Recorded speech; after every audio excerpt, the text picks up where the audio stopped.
Hey, people. Well, this is the first episode of GFG, which is our initials. Yes. Should we start with Garrett in terms of introductions? Come on, always gotta put the man first.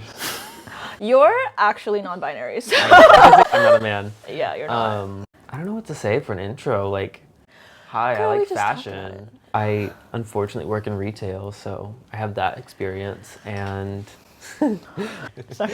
yeah, I don't know what else to say. I'm from the South. We all live not in the South anymore, but yeah, sorry, this intro sucks. No. So this is why I'm really I wanted to do like a brief intro for the both of you, because I kind of have a lot to say about both of you. I'm not gonna like go into it, like not in a bad way, obviously. I have words. I have words for you guys. Both of you are so brilliant and creative, and I feel extremely like humbled and honored that I got to meet you. Like this sounds like kind of like I feel like I'm a role for myself. Death in fashion. And I'm being so real and okay, anyway. Sorry, we can't take real compliments. We're too damaged. It's trauma. And also you guys are artists, so that's probably why. Thank you, Fumi. No, truly. I appreciate it. You guys are so brilliant. Garrett, you're extremely knowledgeable about fashion history in a way I've never met anyone else.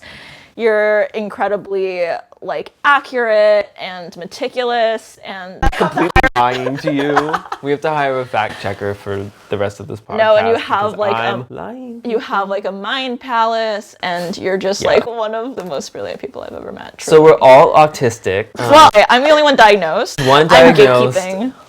One heavily yes. I don't know what you think about autism, Jen, but yes. I think.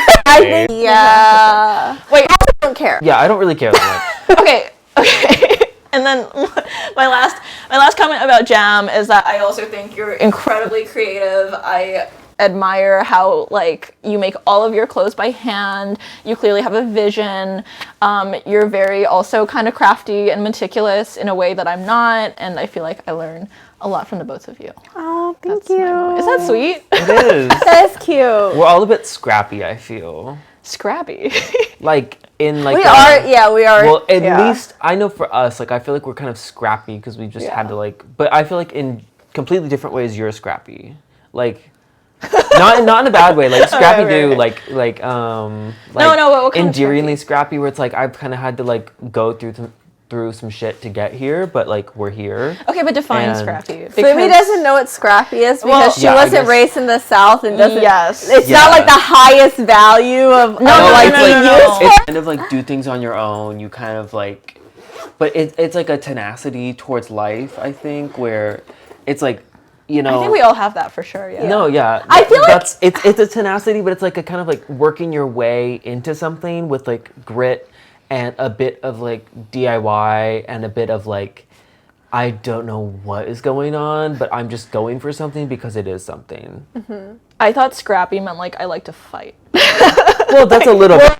It's a little bit of it, I think. Okay. It's like the thing where it's like, girl, I'm fighting for my life out here. Yeah. But it's an aggressive fight, but it could also be like you're fighting for what you want and you're fighting just to survive. Yeah. That's New York. Fighting to survive. Yeah. New York, I feel like people who last in New York and you've been here longest, like, right? Yeah. You've been here the longest. Veteran status. I definitely feel like all New York people are a little bit scrappy. Unless you're rich, you're scrappy. Yeah, you have to be true. Scrappy. But back to intros. Yes. So that's our fun intro. So Garrett kind of introduced themselves. F is next. I'm Fumi. Yeah, Hi. I don't know. I like fashion. I like art. When I first started my Threads account, I thought it was going to be like an art blog kind of thing because I started on Tumblr with an art blog, and then I saw that like the fashion community was really cool, and that's how I met Garrett and Jem. Yeah. And I'm having a good time. That's about it. Yeah, we won. Yeah. Anyway, Jem, who are you? Hello. So I'm Jem. I am a designer and a huge nerd. It's true, y'all. Yeah, the rumors are true. I love to make things. I've always liked making things, not limited to fashion. I like make everything. And I'm very interested in all the aspects from like the economy of fashion to like styling to obviously design. And I don't know what else to add there. That's pretty good. Intros are so bad. Like this is why I'm bad I at know. interviewing. Too, Yeah. because I'm like I don't know what to say. That's why the first day Yeah. of class is always like the most awkward. Yeah. But Oh, I'm like pretty the only solid. fashion person that most people will meet that actually knows how to sew. No, I'm just kidding. A lot of no, people actually, do. that's kind of real. People do, but it's no shade, but I do think it is embarrassing that it's like it's okay if you don't know. That's fine, but I think it's weird that people don't know and are proud to not know. Oh yeah. Like they're like, "Oh yeah. I don't do any of that." I'm like, "Oh." So you have no working knowledge about it. I'm like, "Okay." That probably means they look down on people who sew, like Yeah. like handy people. Like they think that's like handiwork, and they're like, no, I'm a designer. I never Yeah. touch the machine, and I don't have to. Classism. It is classism. Not surprising. I'm like, when I found out that like some, wealthy fashion students like pay people to make their senior collections, I gasped. Are you serious? Yes. That's kind of messed up. I know, because I was in the trenches when I had to make stuff. Like I stayed up till like 4 a.m. for like 2 weeks. And I'm about to do it again. Yeah, I feel like that's like a seminal experience for like all fashion students. It's like the highs and lows of high school. You know that one, what is it called? Riverdale clip where he's like, you know the highs and lows of high school football. Sorry, I'm getting too into like this stupid, very niche meme. We can insert it Yeah. somehow. If we find it. I dropped out in the 4th grade to run drugs to support my nano. That means you haven't known the triumphs and defeats, the epic highs and lows of high school football. But It's so niche. We can't no, find it's it. not that niche because It's so niche a that Garrett meme. made it up. Again, fact checkers. Yeah. No, but I was gonna say the highs and lows of high school making your own garments, but we can cut that out. Yeah. Unimportant. Okay, and then we can also talk about like how we get dressed, you Yeah. know, some designers we like, or maybe like our, I don't know, like fashion. I don't want to call it a fashion philosophy because that sounded like really chuggy. But you know what I'm feels very saying. like set.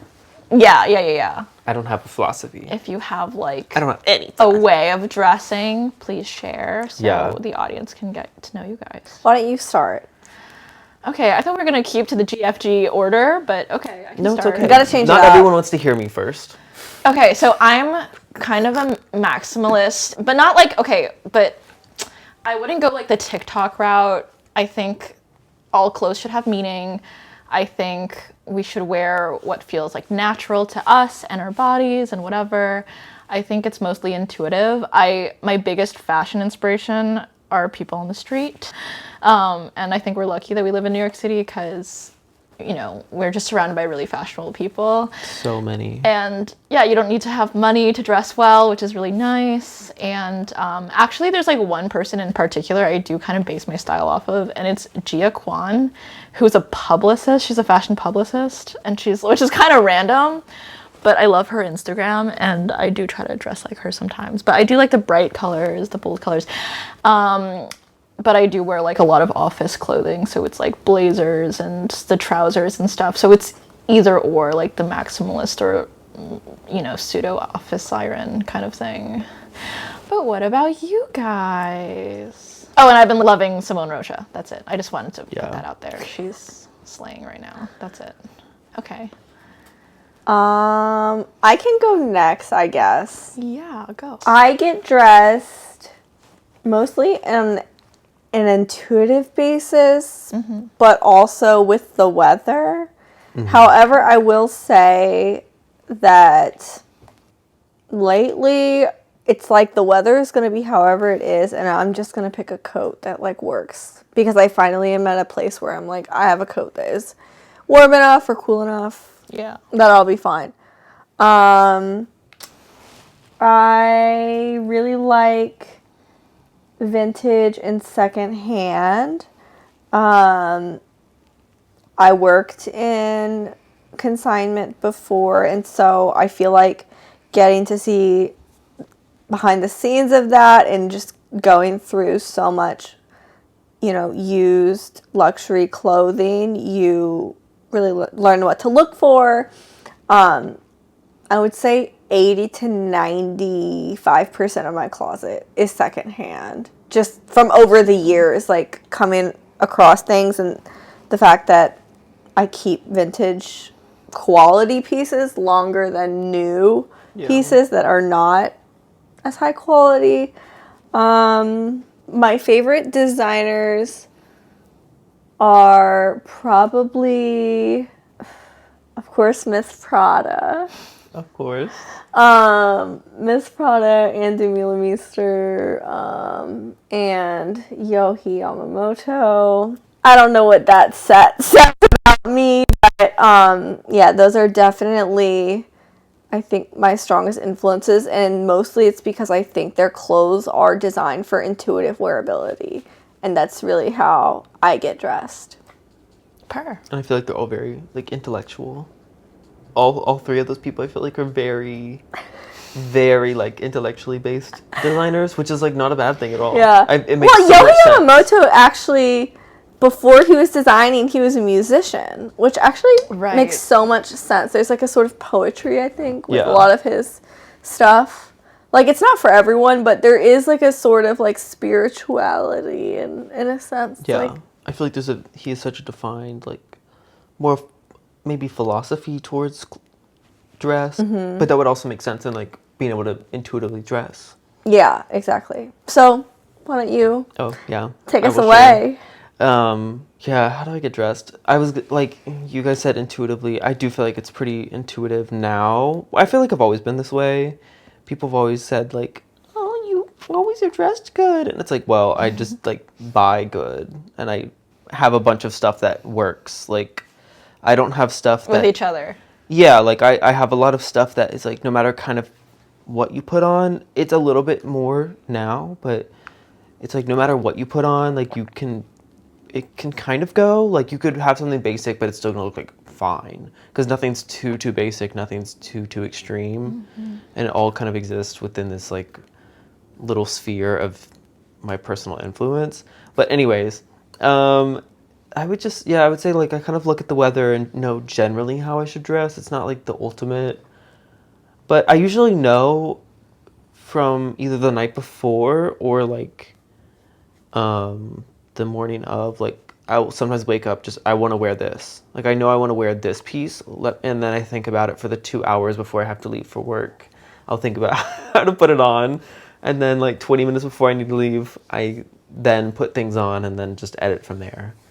But it's usually like, oh, I want to wear this shoe and this shirt, or I want to wear these shoes, what I can do anything with that, or, I want to wear this color today, whatever, and then just figure it out, which I don't have much color in my closet, so that also helps. I have mostly gray and black, so anything else in color just happens. Favorite designers. Oh, favorite designers, yes. Ms. Prada, we love you, Mucha. I'm like, it's not good. I'm like, can't think of anything. Okay. No, but literally. No, but I'm like, it's also like dependent on what I wear, and I feel like for me, what I wear versus what I like is like very different. I love like specifically like Thierry Mugler. Like love his stuff. I love like McQueen, under Alexander McQueen, and even Sarah Burton. Like I've actually gotten into Sarah Burton a lot more recently. I love like, sorry, this is just me just going into No, it's okay. random bullshit, but I like it. I like really have loved Maureen Sayre in the past ever since she started. I mean, not every collection has been like amazing and wonderful and groundbreaking, but I do really like her approach to like sustainability and just the process of getting dressed. I feel like she has a very interesting idea of like how people get dressed and like embodying themselves for the future. I know we talked about this already, but it reminds me of Collina Strada, who Yeah. sometimes objectively I don't love all of the clothes that go down the runway, but I do like the community she's built. Yeah, for There's sure. just like a sense of community and camaraderie and It's joy. like a silly, to me, it's like a Yeah. silly Eckhaus Latta. But like Yeah. Eckhaus Latta feels a little bit more like underground, where Collina Strada feels underground, but like a more, like, it's like a rooftop party versus like a basement, like. Which rave. one's the basement? Eckhaus Latta? Really? I feel like Eckhaus Latta is bigger than Collina Strada. Well, maybe not basement, but it's more of like a rave versus Yeah. like a rooftop party. Yeah, I go what you mean. Or like a park party. Yeah, I Collina go Strada to- feels more like a party and like a fun outside Like location. a carrot farm. Yeah, like something silly. It's like bring your family, bring your dogs, bring your Yeah. kids, like Real. bring some food, I don't know. And then Eckhaus Latta is like bring your friends, let's party. I love both. Yeah. I'm not gonna lie. I like. I personally like Eckhaus Latta better because it's a little more simple Yeah. and less Yeah. like I'm not a huge color person, as we've heard, but Yeah. like Collina Yeah. Strada's fun. I like looking Yeah. at it. It's fun. But I'll never wear it. Yeah. I do want to, I feel like one thing I want to say about Collina Strada is that I really followed their stuff in like a few years ago, like 1 or 2 years ago, I think, because I was really interested in seeing sustainability with a perspective, like with a visual language, not Yeah.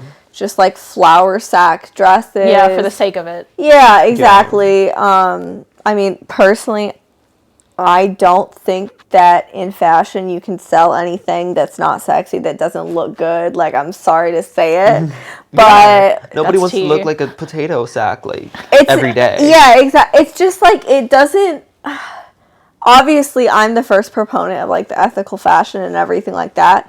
But if it's not appealing to the consumer, I just Yeah. don't really see how What's it's going selling to gain it? any traction. And I really appreciate Collina Strada for having like a visual language and a voice, regardless of, does that slot into my wardrobe perfectly as a customer. I feel like that's less important. Because you can look at it and have no idea what the brand is. Yeah. But still be like, oh, that's fun. Yeah. And I also think that when I got to hear her speak, she came to FIT for sustainability conference, and she gave a talk just sort of about her brand, and the designer's name is Hilary Taymor, and she is so funny.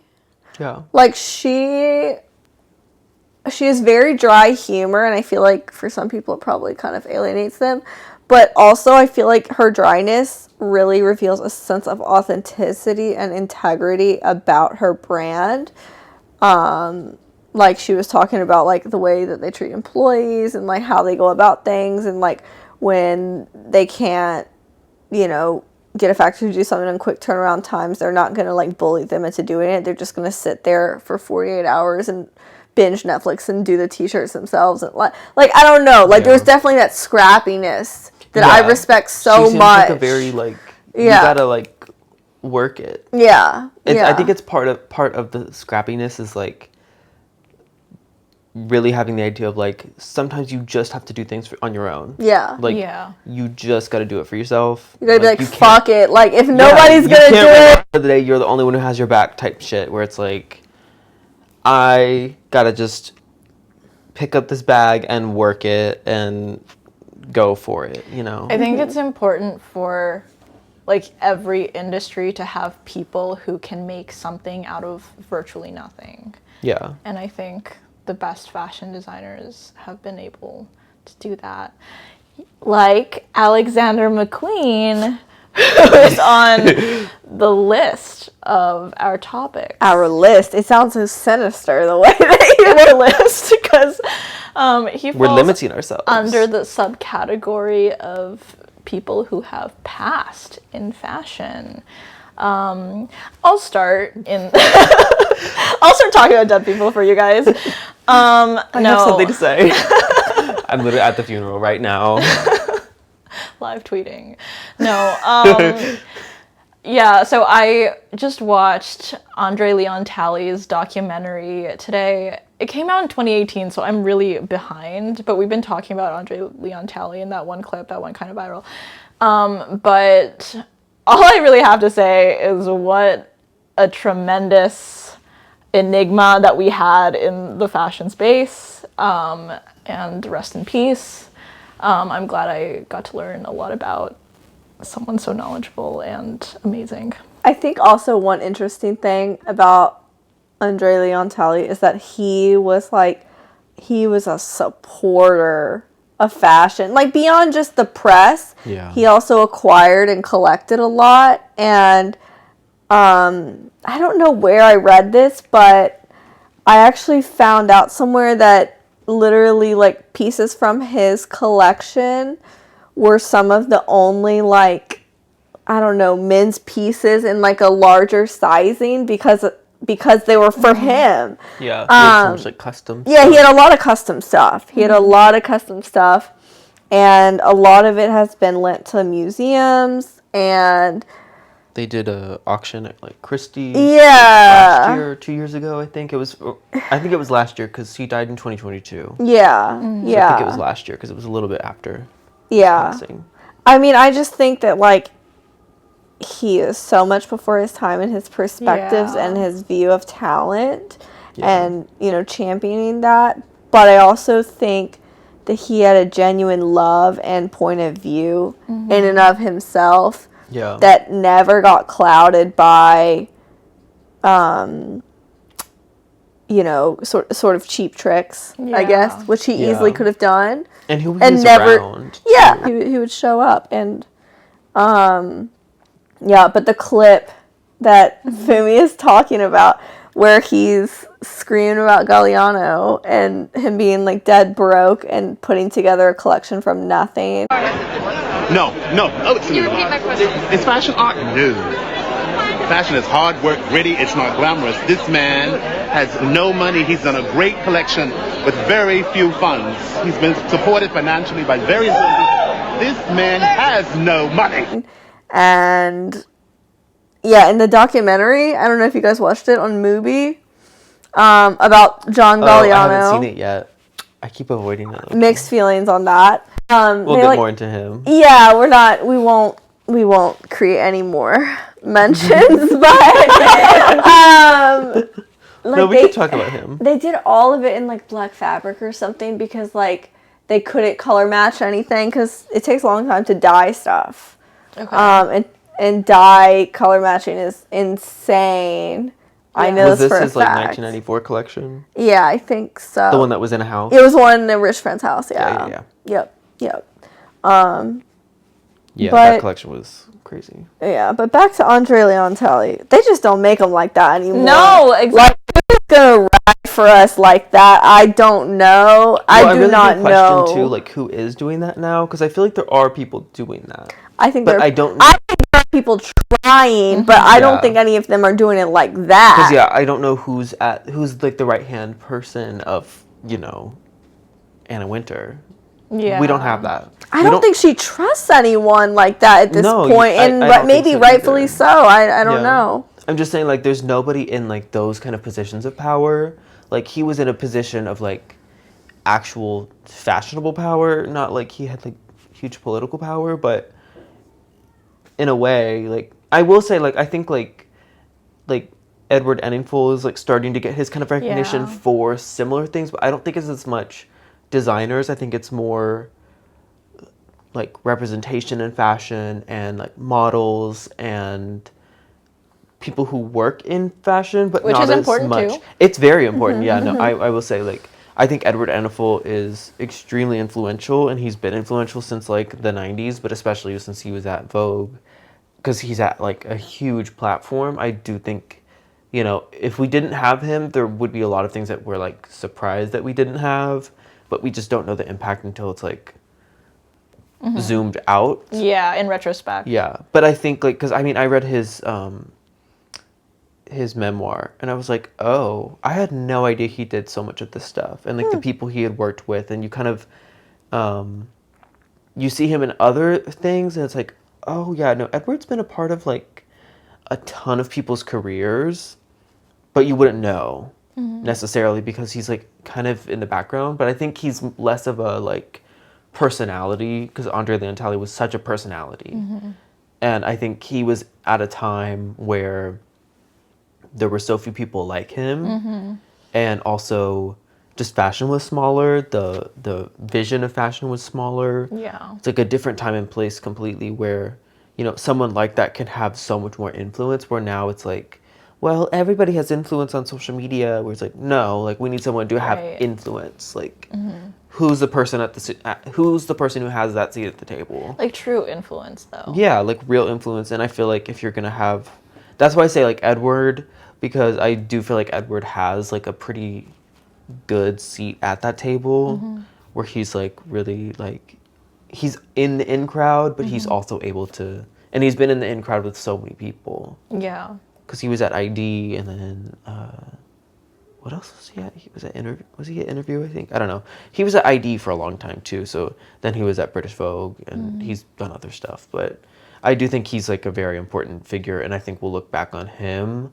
Not that I like am like, oh, we'll look back on him when he's passed. You know, like I don't really think like that's when we need to. I think we're starting to. Yeah. Like ever since he kind of had his memoir, and then ever since like he did like when he's changed positions from the British Vogue editor-in-chief to whatever the hell his position is now, I think there's been some more awareness, which I think is good, but Yes.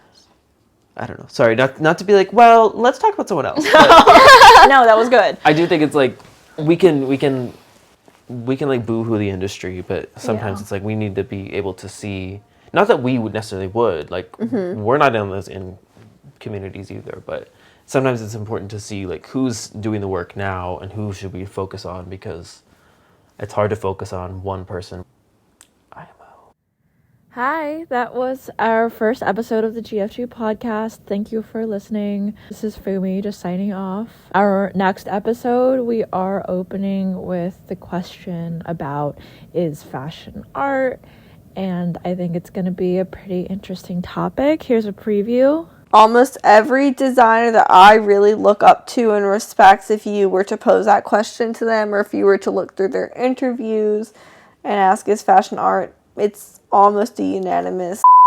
But you I have think to when know I the started- rules in order to know when you're allowed to break them. Yeah. So how are you going to argue she's I a also pure think it's- artist? Like, yeah, I think it's a little bit different too because of like her approach to like shows versus approach to like what's selling. Like, Do you think they're two separate things in her mind, though?